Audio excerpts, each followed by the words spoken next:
Welcome, brave souls. Subscribe, hit the notification bell, and prepare yourself for a chilling adventure that will keep you on the edge of your seat. Let's move to today's scary story.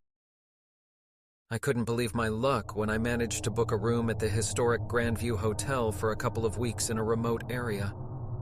Tales of its elegance and charm had drawn me in, and the promise of a peaceful retreat seemed perfect after the stress of my recent breakup.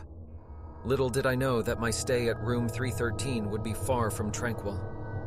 As I entered the hotel, an unsettling feeling washed over me. The lobby's opulent chandeliers cast eerie shadows on the walls, and the antique furniture seemed to watch my every move.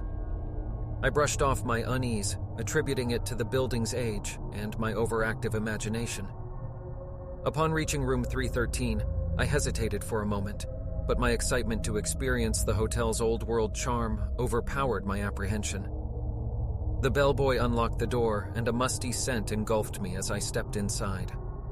The room was lavishly decorated, but there was an undeniable heaviness in the air.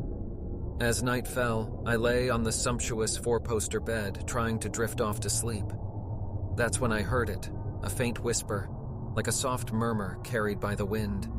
My heart pounded in my chest as I strained to listen. The voice grew clearer, and I could make out words, though they were in a language I couldn't comprehend. Terrified, I turned on the bedside lamp, hoping to dispel the eerie presence.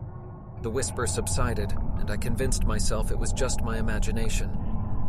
But as soon as I switched off the light, the voice returned, closer now, as if someone stood right beside me. Over the next few nights, the haunting only intensified. I'd wake up to find the room icy cold, even though the thermostat was set to a comfortable temperature. Strange symbols appeared on the bathroom mirror, seemingly etched by unseen hands. And on the third night, I saw her, a shadowy figure standing at the foot of my bed, staring at me with hollow eyes. Each day, I pleaded with the hotel staff to change my room, but they insisted there were no other vacancies.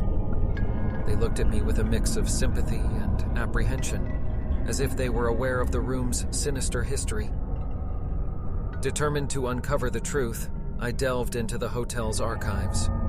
It was then that I stumbled upon an old newspaper article from the early 1900s. The headline sent chills down my spine. Tragedy strikes Grandview Hotel, woman found dead in room 313. The article detailed the mysterious death of a young woman named Isabella, who had checked into the hotel for her honeymoon.